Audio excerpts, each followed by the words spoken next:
Assalamualaikum warahmatullahi wabarakatuh. Waalaikumsalam. Alhamdulillah, sekarang saya di tempat yang berbeda, bukan di studio, tapi bersama saya ada Kang Haru Suwandaru. Ini yang tempo hari, minggu lalu lah kalau tidak salah ya, kita mendengar bagaimana optimisme dari Kang Haru dan jajaran PKS Jawa Barat untuk memberikan target, mencanangkan target kemenangan Anies 80% di Jawa Barat. Wah, ini dahsyat, Kang. Dan tentu salah satu yang akan bertanggung jawab terhadap pemenangan Anies di Jawa Barat adalah Kang Haru Suwandaru sebagai Ketua DPW PKS Jawa Barat. Dan tempo hari kita juga cukup sebagai teman-teman relawan lah, Kang ya, itu kaget juga, wah ternyata besar juga ini targetnya. Nah, jadi kita akan coba diskusi sekarang bersama Kang Haru langsung untuk mengulik kira-kira apa nih yang menjadi dasar dari optimisme 80% ini, kemudian yang sudah disiapkan oleh PKS, DPW PKS Jawa Barat dan sebagainya, kira-kira sehingga muncul pencanangan 80% kemenangan Anies.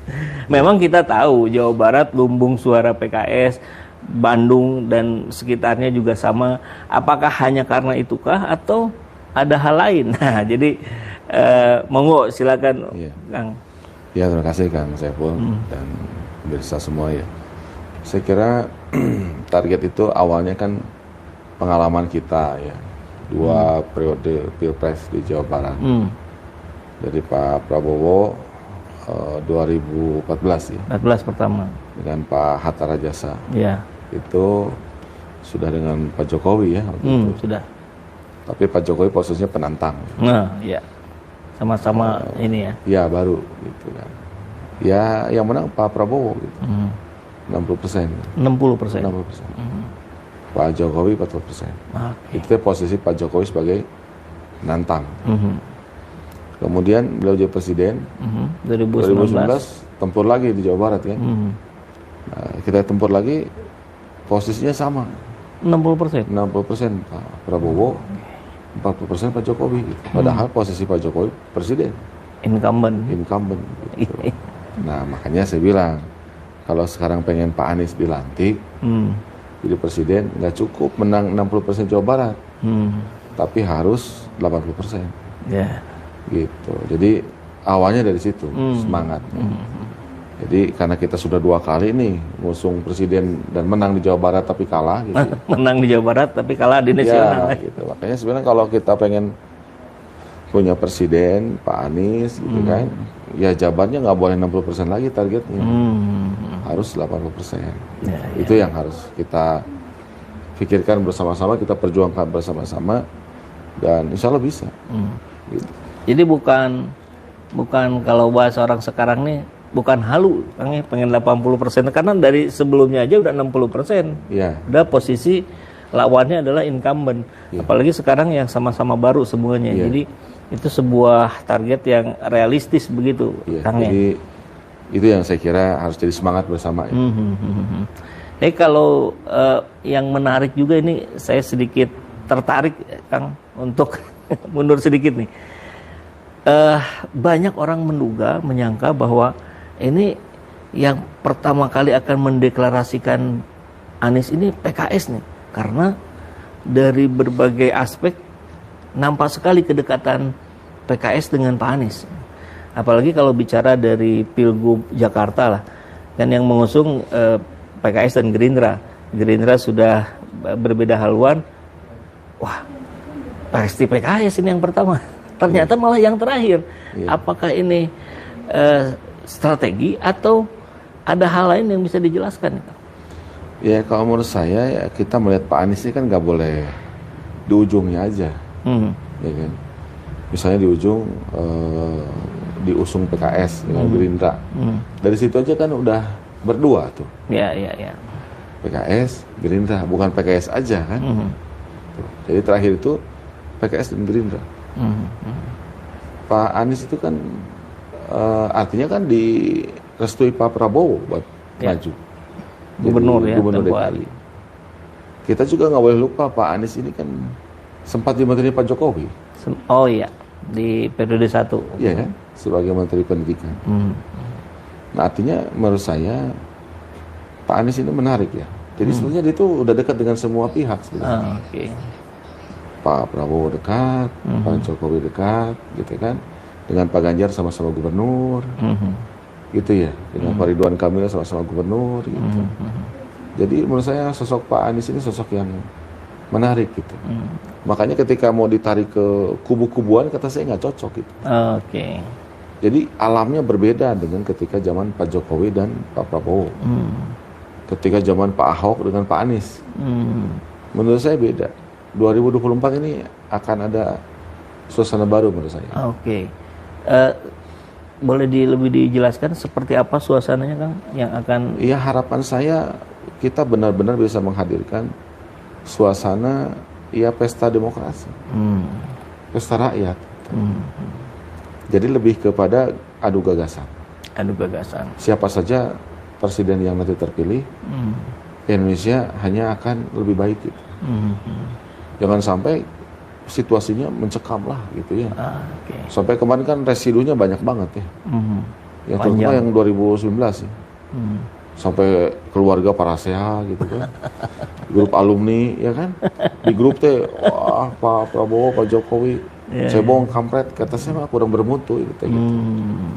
Ya mending udah aja kita mah kontestasi gagasan, ya kan. Boleh kita adu track record, boleh, ya kan. Kemudian rencana ke depan bagaimana. Ini masalah Indonesia itu banyak gitu kan. Bagaimana ke depan kita bisa pecahkan masalah Indonesia. Tapi saya dengar kemarin Kang dari sebelah waketumnya sampai bilang ini buat, mungkin bercanda juga ya, tapi saya agak miris juga dengarnya.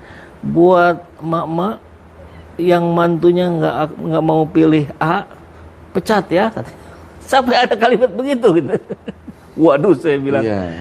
Ini kan meskipun mungkin konteksnya bercanda, inilah yang memicu polarisasi seperti kemarin kan jadinya begitu Kang. Iya, maksud saya jangan keterlaluan lah. Serius boleh tapi jangan keterlaluan. Tong serius teuing. Iya, karena kalau teuing itu nggak bagus. Apapun yang teuing itu nggak bagus. Yang teuing itu tidak bagus. Resep teuing karena ngadu jangkrik tidak bagus. Resep teuing ngusep tidak bagus. Resep teuing karena layangan tidak bagus. Kalau hobi ya silakan, tapi kalau teuing jadi nggak bagus. Lupa anak, lupa istri, bisa masalah nanti. Sewajarnya, sewajarnya. Luar biasa ini dapat ilmu baru nih kita nih. Sewajarnya saja. Baik, kalau kembali ke konteks Jawa Barat ini Kang. Ini kan ya kita ketahui ini lumbung suaranya PKS, itu terbukti juga apa yang didukung oleh PKS di 2 kontestasi sebelumnya, tadi 60%. Kalau melihat pertarungan dengan kubu-kubu, bukan pertarungan, saya koreksi ya, sesama di koalisi perubahan ini kita melihat sosok Pak Anies ini kan tadi sudah disampaikan ini dekat dengan semua nih. Nah, kalau terkait efek ekor jas ini, kira-kira akan kecolongan nggak ya PKS ya, karena tadi itu kan yang duluan kan yang teman yang lain nih. Saya juga waktu teman-teman Nasdem duluan, itu sebagian di kita juga ada yang panik juga. Gimana nih PKS nih telat gitu kan, keduluan sama Nasdem. Nanti kalau dukungan masyarakat itu ke Partai Nasdem gimana? Gitu.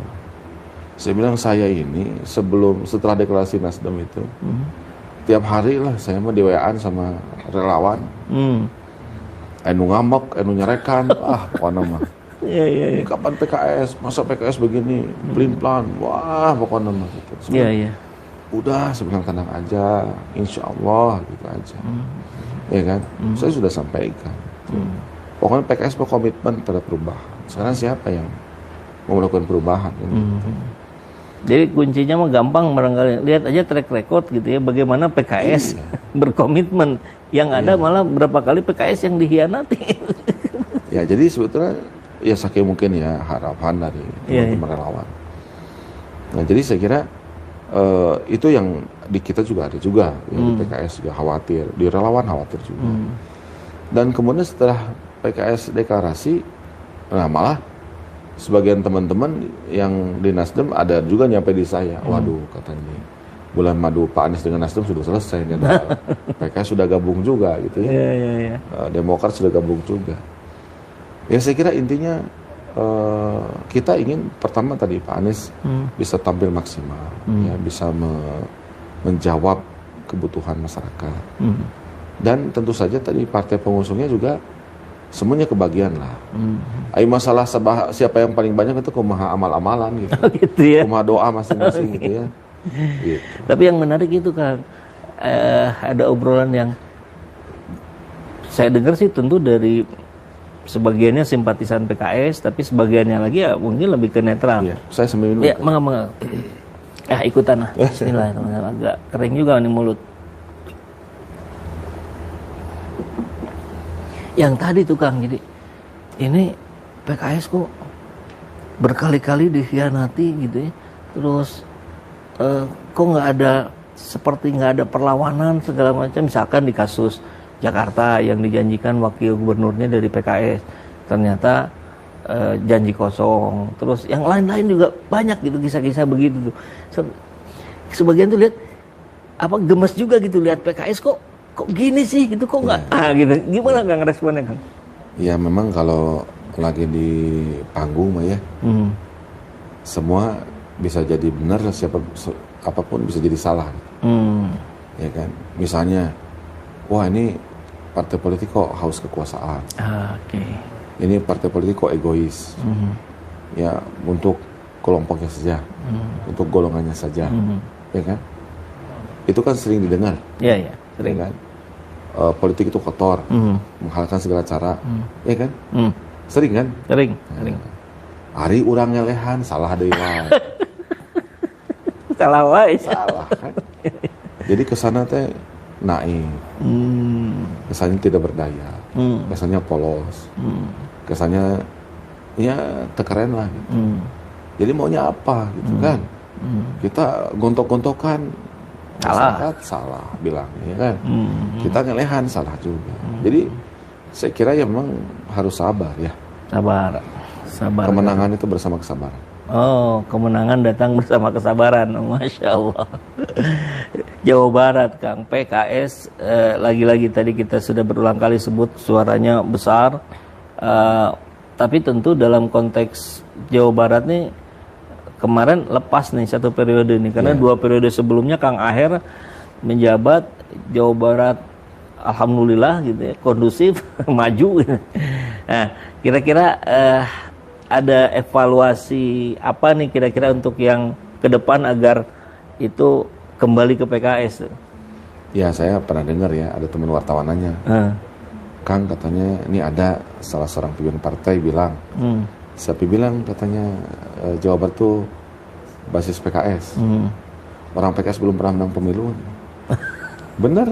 Iya. Benar itu, saya bilang, oh iya benar. Saya tidak membantah. Tapi ya alhamdulillah CCT PKS pernah 2 periode jadi gubernur Jawa Barat. Jadi memang ada perbedaan. Kalau pileg itu partai. Artinya kader-kader yang calon anggota dewan yang dilihat. Bagaimana kemampuan ya kan bersama masyarakat, mempengaruhi masyarakat. Sehingga dapat dukungan. Kalau gubernur ya person. Siapa calon gubernur? Siapa calon wakil gubernur?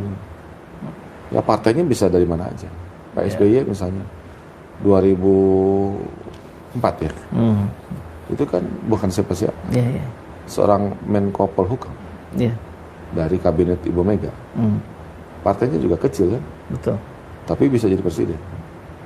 Baru pada periode keduanya 2009 itu lain cerita, sudah incumbent. Itu orang ingin SBY jadi presiden, gitu kan, sehingga Demokratnya naik kan, gitu. Nah, saya kira ini juga yang terjadi di PKS Jawa Barat, gitu. Jadi 2008 ya. 2008 itu kan pertarungan 2 orang besar, Pak Dhani incumbent, Pak Agung menteri, ya kan, bertarung tuh dua eta, nya iya mana rezeki anak soleh gitu, ya kan, nggak dihitung, partainya juga nggak terbesar, ya kan? Kita berapa waktu itu ya, mungkin 13-14 kursi lah, gitu. belum cukup, dari 20% gitu kan, harus kita koalisi gitu. Periode kedua, ya ceritanya sama dengan Pak SBY. Dia sudah incumbent, dia sudah punya track record gitu. Nah hanya tadi ketokohan Kang Aher tidak sejalan dengan kepercayaan pada partai. Jadi selama Kang Aher 2 periode itu, PKS dari 14, 13, 12 turun satu-satu. Gitu. Setelah kita nggak punya gubernur, baru kita dapat tambahan 9 kursi gitu. Dari 12 jadi 21. Karena memang dari 100 jadi 120 ya. Gitu. Itu kira-kira gimana tuh kok bisa berbanding terbalik? Ya kan panjang lah ceritanya ya. Itu pertama person kan. Artinya kita kan ingin mengedepankan koalisi dengan Gerindra. Gerindra memutuskan Pak Sudrajat gitu kan. Tadinya kan kita mau sama Pak Deddy Miswar, kan? Panjang lah ceritanya. Dan itu kejadiannya kan di Jakarta. Kita di Jawa kan pelaksana, melaksanakan. Saya udah sempat mimpin rapat di rumah dinas Pak Wagub. Ada Pak Deddy Miswar, ada Pak Saiho. Kan kebayang tuh pasukan ditarik di lapangan gitu kan? Gitu, banner udah jadi gitu ya. Pak Deddy dengan Pak Saiho. Gitu. Ya tapi itulah politik. Gitu. Mungkin tadi kita ingin mengokohkan koalisi dengan Gerindra, ya kan? Sampai kita disebut sekutu, ya kan? Dan sebagainya. Sekutu sampai segajah. Itu kan muncul juga istilah itu. Karena sekutunya berkali-kali kita sudah segajah katanya kita ingat. Tapi ya itu kembali ya bahwa ada perubahan itu sebuah keniscayaan. Tapi yang diusung hari ini kan perubahannya tentu yang dimaksud adalah perubahan ke arah yang jauh lebih baik. Nah, kalau dalam konteks Jawa Barat, kan kira-kira tentu PR masih banyak nih. Dalam pandangan seorang Kang Haru, apa nih PR terbesar buat pembenahan di Jawa Barat? Ya saya tertarik ya pernyataan Pak Gubernur ya, Pak Ridwan Kamil, bahwa apa yang dicapai hari ini itu jasa banyak pihak, termasuk gubernur-gubernur sebelumnya. Ini menarik, pernyataan ini menarik. Karena sebelumnya kan saya dengar juga bahwa saya diwarisi gitu. Banyak masalah, bla bla gitu kan ya. Ya saya senang ketika beliau katakan hari ini capaian kita adalah prestasi bersama dari gubernur-gubernur sebelumnya. Ya, saya kira sangat bijaksana. Ya jadi ya saya juga harus akui kan. Beliau dalam penutupan kemarin tuh 17 Agustus pidato, tolong adil menilai saya. Yang baik katakan baik, yang kurang baik ya sampaikan dengan cara yang baik. Oke, sekarang saya sampaikan kan gitu. Ya alhamdulillah kita dapat 545 penghargaan. Artinya kan Jawa Baratnya keren, juara. Minimal dalam 545 hal. Banyak kan? Banyak. Tapi pembandingnya berapa dari berapa itu 500? Duka pokoknya. Banyak weh lah. 545. Oke. Apalagi ASN-nya terbaik se-Indonesia. Kita sudah merit system. Nggak usah open bidding.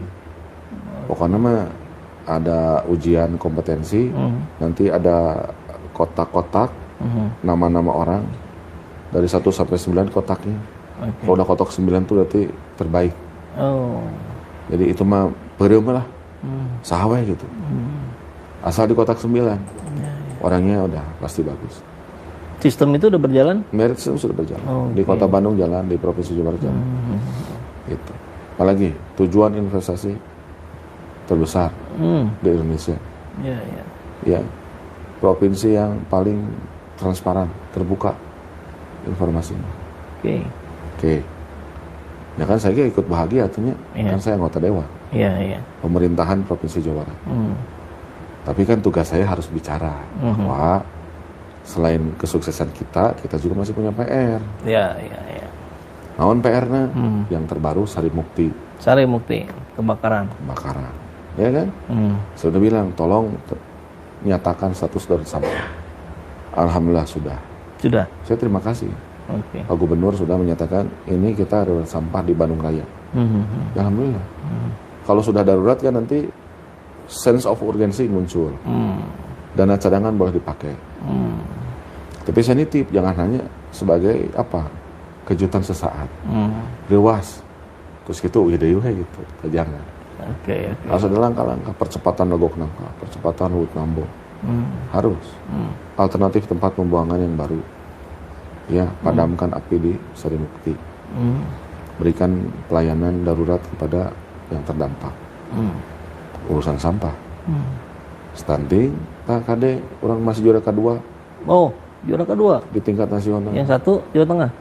Iya, masih. Gitu. Apalagi indeks Gini rasio yang kaya dengan yang miskin jomplang pisan di Jawa Barat. Apalagi kemiskinan ekstrim di kota kabupaten, kota ekstrim miskin, kabupaten ekstra miskin. Indeks pembangunan pemuda itu tuh bukan ditempelkan ke Kang Emil, bukan. Iya. Saya cuma bilang ini program PR bersama. Nah, makanya saya kurang sependapat. Kami bilang, mangga PJ Gubernur bisa tidur nyenyak dan duduk manis. Cek Iya, saya lah. Punten Pak Gub, kayak gitu. Jadi Pak Gubernur nggak boleh duduk manis dan tidur nyenyak. Bapak atau Ibu PJ besok juga nggak boleh. Ya kan? Masalah air bersih dan lain-lain itu masih problem. Gitu. Memang PR bersama, tapi ya harus jadi pikiran bersama dan tindakan bersama. Harapan saya. Mudah-mudahan PJ Gubernurnya ya bukan karena merasa sebagai giveaway jadi bisa melakukan sekehendaknya. Harus diingat bahwa dia itu tidak dipilih rakyat, Kang ya.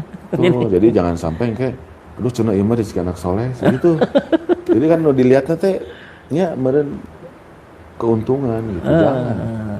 Tapi ya seimbang aja. Iya. Itu ini ada problem. Bebannya ada banyak. Ya, ini juga fasilitas. Iya. Kan? Ini supporting sistemnya.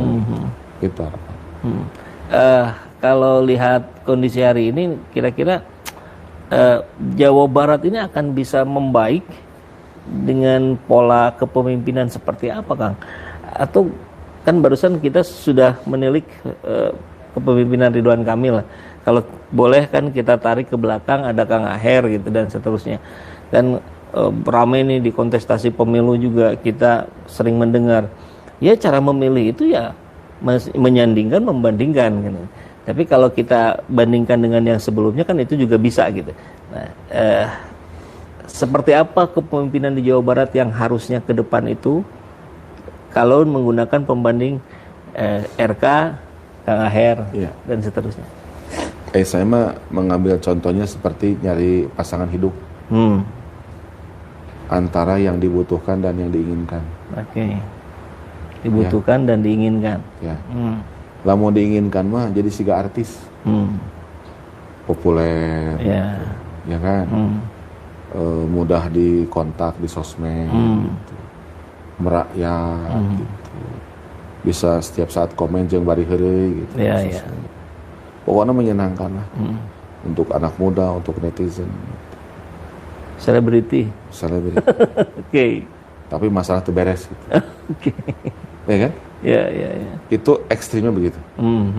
Yang satu dia fokus menyelesaikan permasalahan. Tapi itu terkenal. Bekerja dalam senyap, siang malam tanpa sorotan kamera. Kita aja sekarang disorot itu sama kamera. Iya kan? Iya. Tak iya mah boh disorot boh henteu gitu. Pokoknya fokus ya, beresan stunting, beresan runtah, beresan indeks Gini rasio. Pokoknya kasarnya mah tersempat lah gitu. Untuk show gitu. Iya. Untuk bikin reality show. Nggak sempat. Iya. Nah, itu yang menarik. Iya kan? Itu dua ekstrim. Nah, mungkin ke depan mah butuh dua nana. Iya. Ya diinginkan dan dibutuhkan. Jadi dia bisa menyelesaikan masalah, tapi dia juga bisa sekali-kali lah. Iya, iya. Kadenya sekali-kali Kali-kali. entong pegawainya kikituan. Kan ada yang sebelah sana Kang, jadi bilang katanya pekerjaan saya yang utama adalah YouTuber katanya. Ekstrakurikuler saya baru gubernur. Ada di sebelah sana Iya, ngaku begitu. iya, Wah, bahaya itu kan. Ya bahaya. Jadi beliau memang sudah memilih untuk jadi ya satu profesi. Iya, iya. Namanya YouTuber. Ya nggak apa-apa. Gitu. Tapi memang benar Kang, sebaliknya ini kalau kita lihat dulu ada Mensos Pak Salim Segaf Al-Jufri ya, sempat itu kan sampai kebiasaannya nginep di rumah penduduk, di ini segala macam. Nggak ada satupun yang menayangkan gitu media. Artinya sebetulnya kan di sisi lain itu butuh juga diekspos gitu karena ya itu mungkin itu kesadaran baru. Oke, kesadaran baru. Ya dulunya saya juga mikirnya sama. Lu penting mah digawe weh. Gitu. Oke. Ya nggak usah lah, biarlah. Tapi ternyata nggak bisa. Saya pernah lihat dialog Pak Gita Wirjawan. Ya, Pak Gita Wirjawan. Dia bilang saya hariwang dalam bahasa Indonesia ya. Iya, iya. Hariwang. Kualitas pemimpin yang akan lahir berikut. Jangan-jangan yang kita cari jadi pemimpin itu yang bisa joget aja di TikTok, viral, dan itulah sosok pemimpin kita. Ya, ya, ya. Sekedar bisa joget di TikTok viral, bukan yang mampu memimpin, melayani rakyat, membela rakyat. Gitu. Cuma kan kita juga nggak bisa di ekstrim kanan. Ya, ya. Pokoknya digawe weh, peduli dengan media kan nggak bisa. Nah, sekarang era digital, era media. Mestinya pencitraan itu apa yang dicitrakan sesuai dengan apa yang dilakukan. Termasuk masalah indeks makro ya, dengan penyelesaian persoalan. Itu dua hal yang berbeda. Oke. Pokoknya mah stunting menurun sekian persen, menurunnya terbaik se Indonesia, atau tingkat pengangguran menurun sekian persen, terbesar sedunia, atau tapi nu nganggur loba keneh gitu. Ya, ya, ya. Nu stunting masih banyak gitu. Nah, ini ya persoalannya banyak orang kemudian mendasarkan pada data dan angka yang dianggap sebagai sebuah validitas. Tapi kan lucu Kang ya, kemarin kita dengar katanya tingkat angka rasio kemiskinan ekstrim ini akan diturunkan. Jadi sekarang 11.000 penghasilan sehari itu sudah tidak masuk kemiskinan ekstrim. Lah kok ini malah main-main data dan angka? Kan tadi balik lagi, mungkin sekarang lagi zaman ya. Oke. Namun Ustadz mah akhir zaman. Oke, baik. Jadi ya make up. Gitu. Pokoknya mas saya teh bagus ya, cek saya tuh, kamu ya wae. Gitu. Oke. Nah, saya hampir kelupaan ini sahabat semua ya, di belakang kita, background kita ini ada gambar Pak Anies Baswedan dan Pak Haru Suandaru. Kalau di konteks Jabar ini ada Kang Anies dan Kang Haru. Kenapa kita sebut Kang Anies? Karena Kang Anies ini kelahiran Kuningan ya. Bahkan kalau nggak salah neneknya orang Tasik. Kalau nggak salah dengar kemarin kita dapat info tuh. Meskipun betul kemudian dididik besar di Yogyakarta. Nah kemudian Jawa Barat dengan PR yang begitu banyak juga, saya kira ini menjadi salah satu mau tidak mau juga sebagai salah satu tanggung jawabnya Kang Haru ini. Karena Kang Haru ini ketua fraksi PKS, ketua DPW PKS, dan tadi sudah kita ulang-ulang suara PKS di Jawa Barat ini besar nih. Jadi tanggung jawab Kang Haru juga ini buat beresin Jawa Barat ya. Sehingga kita dengar juga banyak orang-orang yang bilang ya kalau mau tanggung jawab pun ada kedah jadi gubernur atau Kang. Nah, gimana Kang terhadap respon begitu? Ya saya kira tadi lah ya. Pertama Jabar di satu sisi sudah banyak yang dicapai. Oke. Tapi Jabar juga masih punya PR. Yeah. Jabar punya potensi. Dan kalau bicara tentang skala provinsi teh nggak bisa pertunjukan sendiri. Kan yang miskin ekstrim teh di kota kabupaten tertentu. Artinya ini tuh kerja sama-sama. Kalau Jabar mau juara lahir batin, ya harus sama-sama. Provinsi harus bagus, kota kabupaten juga harus bagus. Kan harus duduk bersama. Nah ini tidak mudah karena kan partainya beda-beda. ya kan? Ada kepentingan beda-beda, tapi ya kita harus duduk sama-sama. Karena kalau kita terus begitu, ya nggak akan ada capaian apa-apa gitu. Alokasi banke dari pusat, kemudian juga dari provinsi ke daerah, ya kemudian juga dana alokasi umum, dana alokasi khusus, itu harus betul-betul dibicarakan. Bukan hanya konteks kepentingan, tapi konteks menyelesaikan permasalahan. Dengan rasio penduduk misalnya. Kan Jabar suka ngomong, cing atulah, tong berdasarkan jumlah kota kabupaten, DAU teh. Tapi dari, iya kan, dari proporsi jumlah penduduk misalnya. Pertanyaan saya, ai Jabar gak begitu belum? Kan belum juga. Iya. Gitu. Nah, jadi ya harus sama-sama dan harus kita mulai. Nah, sama-sama dimulai itu kan menjadi kata kunci dari kolaborasi. Ya. Dan kita juga banyak mendengar lah informasi bagaimana peran-peran Kang Haru sebagai kolaborator dalam menyelesaikan persoalan di Jawa Barat. Dari sekian banyak kisah-kisah yang sudah saya dengar, kira-kira Kang Haru bisa nggak berikan satu anggaplah ini sebagai sebuah insight buat kita semua, dari pengalaman Kang Haru mengkolaborasikan tuh yang paling keren gitu, yang paling dahsyat kira-kira, atau yang paling memberikan insight lah kira-kira ada kan? Iya kan, saya pernah jadi ketua komisi. Oke. Pernah jadi pimpinan dewan. Sekarang sedang jadi ketua fraksi. Iya. Ya kan? Masing-masing peran itu kan titik tekannya beda. Kalau ketua komisi bagaimana masalah fokus pada di komisinya gitu. Kalau wakil ketua DPRD atau pimpinan dewan, bagaimana DPRD secara keseluruhan supaya sesuai dengan yang diharapkan. Kalau ketua fraksi, bagaimana ini anggota dewan dari fraksi saya bisa bekerja dengan sebaik-baiknya di lini masing-masing. Itu masing-masing fungsi. Nah dulu waktu di Bandung ada dua hal yang saya ingat ya. Pertama, waktu itu upah penyapu jalan itu di bawah UMR. Oke. Terus saya bilang, ari urang galak perusahaan swasta, kudu UMR. Ari urang penyelenggara, ente UMR. Akhirnya ya UMR. Oke. Bisa. Gitu. Apalagi Babakan Siliwangi. Dulu dikerjasamakan dengan swasta. Jadi kalau mau ada kegiatan di Babakan Siliwangi teh, izinnya ke swasta bukan ke pemerintah. Nah, ada peluang. Dia ada katakanlah wan prestasi. Si swasta itu. Okay. Kontribusi ke Pemkot 3 tahun berturut-turut dan temuan BPK. Saya iya pintu masuk. Kemudian pegatkeun we saya. Nah, geus 3 kali. 3 tahun temuan BPK wan prestasi. Pegatkeun we. Ya ternyata Pemkot siap, swasta juga diajak bicara, dia juga lagi kesulitan, bersedia, ya tinggal nanti mungkin dia ada kompensasi, apa gitu.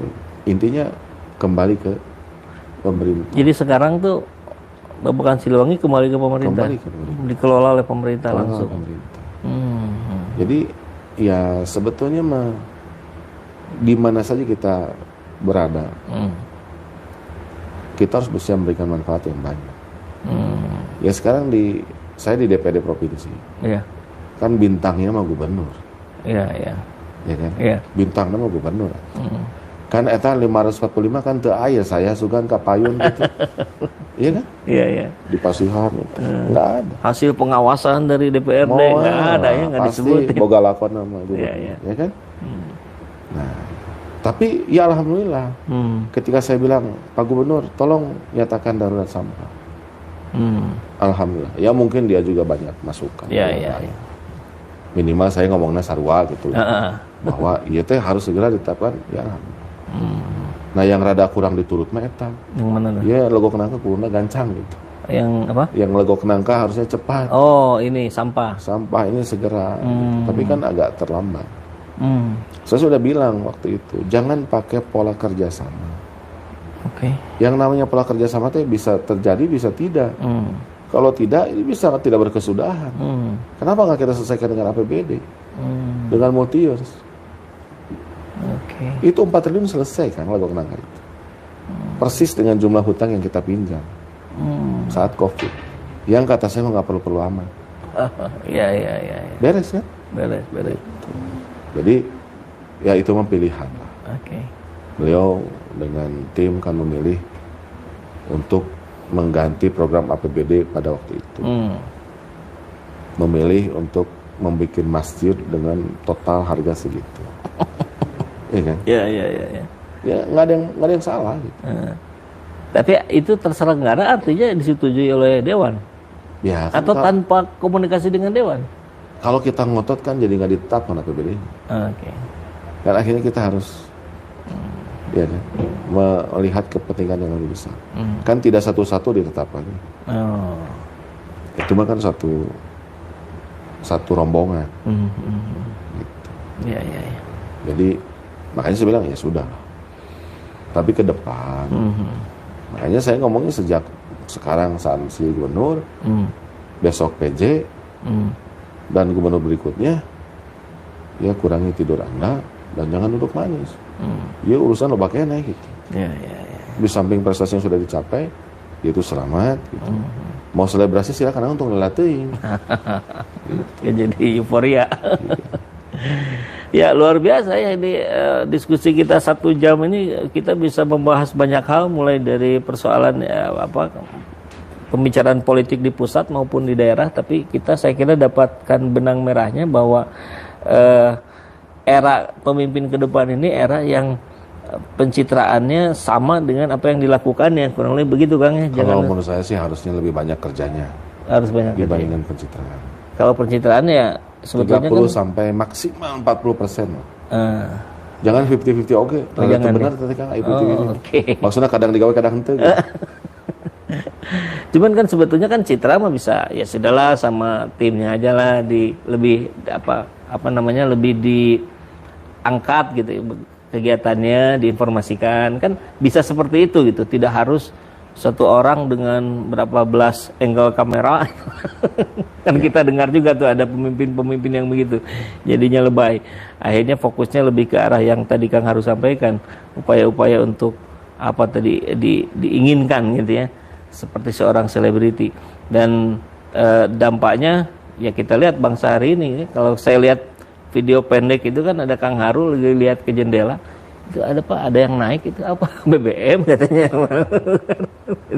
Itu kan yang menjadi prioritas kita hari ini. Apalagi kita dengar konon katanya minggu depan mau naik lagi Pertalite Kang. Nah ini terakhir Kang, kira-kira bagaimana ini dengan, walaupun tentu itu juga kewenangannya lebih banyak di pusat gitu ya. Tapi dalam frame Kang Haru, karena sudah ada video itu, saya jadi pengen tahu juga nih. Pak Luhut kemarin bilang kemungkinan minggu depan Pak Jokowi akan menaikkan Pertalite. Waduh, makin sulit kehidupan kita ini Kang. Gimana Kang? Iya, saya bilang kan perubahan itu bisa terjadi kalau orang sudah mengatakan enough. It's enough. Cukup. Tapi kalau orang itu masih bisa menahan rasa sakit, sampai bahkan jadi unlimited. Jadi? Unlimited. Unlimited. Unlimited itu sakit parah tapi teka rasa. Tiba-tiba meninggal. Menurut saya itu mah sangat berbahaya. Jadi rakyat itu sudah kehilangan rasa sakit. Saking seringnya diberikan rasa sakit jadi kebal gitu. Tapi kan minum para kemarin gitu. Nanti habis obatnya minum penghilang rasa sakit. Jadi dia sakit tapi dikasih obat penahan rasa sakit. Hanya menahan bansos. Dan sementara dengan bansos gitu. Dengan hadiah dari pemerintahan. Iya kan? Sepertinya selesai. Tapi tidak. Makin lama makin parah. Kemudian akhirnya ya jatuh. Jadi demam berdarah yang paling berbahaya itu bukan demam berdarah yang panas tinggi nggak turun-turun. Dikasih paracetamol nggak turun-turun, bukan. Adalah demam berdarah yang tanpa demam, tapi tiba-tiba kolaps aja. Ada yang begitu? Ada, yang terbaru tuh yang gitu. Oke. Nah, jadi saya sangat khawatir. Saya sangat risau ketika rakyat sudah tidak peduli lagi BBM mau naik juga mangaweh gitu. Aya bansos ditampi. Saya itu numasian bansos. Ya memang saya mah hidupnya layak untuk cuma sekedar dapat bansos. Wah. Berat mentalitas yang begitu ya. Oh iya. Kasihan gitu. Ya kita kan hanya bisa berusaha memberitahu. Kan saya nggak mungkin maksa bahwa kita tuh harusnya layak dapat lebih daripada ini. Iya, betul. Kita layak hidup kita lebih baik. Kita layak masuk ke rumah sakit mana saja dan boleh Anda tidak punya uang. Nah, dan biar negara yang membayarnya. Anda orang tua, masukkan saja anak-anak kemana saja sekolahnya. Nggak usah pusing Anda dengan zonasi. Nggak usah pusing dengan besaran passing grade. Sekolahkan di mana saja yang Anda suka. Dan dia akan didik menjadi anak-anak yang cerdas dan berkarakter. baik. Anda nggak usah khawatir. Rezeki itu dari Allah Subhanahu wa Ta'ala. Tapi kami negara, kami akan berusaha supaya Anda mudah untuk kerja. Anda mau kerja apa saja, yang penting Anda mau. Jadi saya mau mengingatkan dua hal. Ya. Pertama, kata Rasulullah, siapa saja umatku itu bisa masuk surga, kecuali nggak mau. Oh, oke. Anda berpendidikan SD, boleh. SMP, boleh. Ya kan? Suku bangsa Anda apa, boleh. Itu masuk surga. Kecuali nggak mau. Nggak mau. Oke. Yang kedua, kata Imam Ali, sebetulnya Anda tuh tidak usah terlalu banyak menceritakan tentang diri Anda. Karena untuk yang mencintai Anda, mereka tidak perlu. Saya thank you, saya teh bagur, saya nggak perlu, udah mencintai Anda. Tapi untuk yang membenci Anda, dia tidak akan pernah berubah. Segimanapun Anda menceritakan diri Anda, dia tidak akan berubah dari membenci Anda menjadi mencintai. Makanya kita Imam Ali, tong sering tinggal dong yang kena di sorangan gitu. Oke. Jadi yang saya khawatirkan tadi dari apapun kebijakan dari pemerintah, rakyat sudah dalam posisi sokelah gitu, komodidinya lah gitu. Ya. Mudah-mudahan sih itu segera terjadi perubahan, Kang ya. Nah, bahwa itu akan bisa dirubah dengan orang, sekelompok orang yang sudah putus urat takutnya. Oke. Ketika dia mau terima bansos, Mang, ini teh bukan kebaikan. Ini adalah hak Anda. Dan Anda bisa dapat yang lebih baik daripada ini. Harusnya ya. Nah, ada orang-orang yang begitu. Dan orang ini sudah putus rasa takutnya dan ngerasa nggak perlu juga jadi pejabat publik. Karena kalau kepengen jadi pejabat publik, akhirnya jadi sandra. Akhirnya jadi tawanan. Pada suatu zaman kalau mau jadi bupati, silakan. Modal dari saya siapkan semua. Tapi kalau Bapak tidak punya modal, Bapak tidak akan pernah terpilih. Tapi kalau akan katakan, saya mah nggak usah ada investor. Saya jalan aja. Itu akan ada perbaikan. Oke. Tapi kalau saya nggak akan bisa jadi pejabat publik kalau nggak ada investor. Maka Anda akan mudah dikontrol oleh siapa yang berinvestasi sebenarnya. Makanya kata Abu Bakar As-Siddiq, seseorang yang kuat di sisimu, lemah di sisimu. Orang kuat di sisimu, lemah di sisimu. Apa itu? Artinya, ya orang kuat menurut Anda nggak bisa dibuat jadi kuat di sisi saya. Saya independen. Tapi orang lemah di sisimu, itu kuat di sisiku. Artinya saya juga nggak bisa Anda tekan. Oke. Jadi pemimpin itu jadi pemimpin ketika dia independen. Oke. Kalau dia tidak independen, dia bisa ditekan. Maka saat itu dia bukan pemimpin. Dia mungkin staf legal di kantor Anda. Luar biasa. kita dibatasi waktu, tapi semakin ujung ternyata apa-apa yang disampaikan Kang Haru ini jadi catatan untuk harus diperdalam lagi Kang di waktu yang lain yang berikutnya, segmen berikutnya, karena itu penting sekali.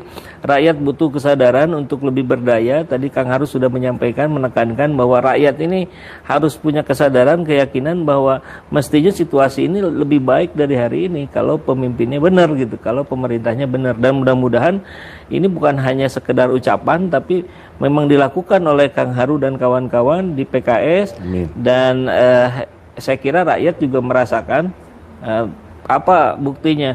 Buktinya ya dari periode ke periode suaranya bukan hanya bertahan, tapi justru naik PKS di Jawa Barat. Mudah-mudahan di daerah lain juga sama, meningkat. Lihat di Jawa Barat yang semakin membaik terus. Amin. Baik, terima kasih banyak atas waktunya Kang Haru. Mudah-mudahan next kita bisa lebih memperdalam tema-tema yang tadi sudah muncul. Siap. Dan mudah-mudahan bermanfaat juga buat sahabat semua. Assalamualaikum warahmatullahi wabarakatuh. Assalamualaikum. Alhamdulillah.